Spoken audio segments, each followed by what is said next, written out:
ഒന്നറിയാനാ ഞാൻ വന്നത്. നന്ദിനിക്കുട്ടി തയ്യാറാണെങ്കിൽ ഇപ്പോ ഈ നിമിഷം എന്റെ കൂടെ ഇവിടെ ഇറങ്ങി വരാം. നമ്മളെ ആരും തടയില്ല.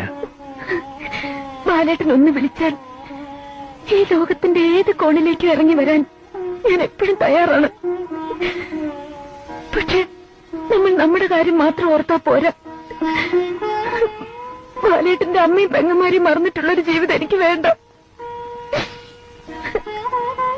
ഇപ്പൊ വന്നിരിക്കുന്ന കല്യാണാലോചനയെ കുറിച്ച് എല്ലാം ഞാൻ അറിഞ്ഞു. അത് നടന്ന ബാലേട്ടന്റെ കുടുംബം രക്ഷപ്പെടുത്താൻ കഴിയും. ശരിയാണ്, ശരിയാണ്.